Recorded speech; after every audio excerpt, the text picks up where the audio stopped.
Hello, I'm attorney Jonathan Blecher. I'm a criminal defense attorney practicing here in Miami, Florida. I specialize in the defense of DUI and vehicular cases. I want to talk to you a little bit today about a few of the cases that this firm has handled that have had successful results for our clients. The reason this firm has been very successful in defending drunk driving cases is our attention to detail and our creativity. And let me give you an example. A few years back, I represented a young man who was physical dimensions were 5'6" and about 140 pounds. He was a pretty small-framed young man and was stopped for a traffic violation out here on the Rickenbacker Causeway. And the Rickenbacker Causeway is an area that it's a roadway that extends in between two bodies of water. And the wind tends to whip through there pretty heavily. A lot of sailboats sail in that area. So when this client was arrested for DUI, he came to my office to consider retaining me. And he disclosed to me the circumstances and facts of his stop.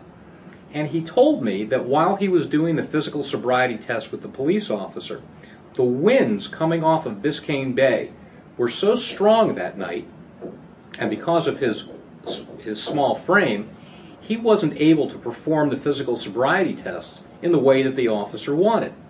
For example, on the walk and turn test, he was trying to walk on a straight line, 18 steps, 9 up and 9 back, with the winds blowing around him. And on the balance test, which required him to stand with his feet together, hands at his side, eyes closed, head tilted back, he was being affected by the wind. So I wondered really how much the wind had to do with this. And I thought, how can I find out what the wind was at that particular location? Well, some research and creativity revealed that the National Climatic Data Center in Asheville, North Carolina produces wind gust recording charts for numerous recording stations around Dade County and all around the world, and all around the United States, but in particular at this location. We were able to establish that the wind gusts were 20 to 30 miles per hour at that location at the time my client was tested for DUI.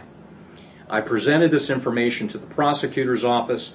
They agreed that the performance on the physical sobriety test was certainly tainted by the wind, and eventually the case was dismissed in favor of my client.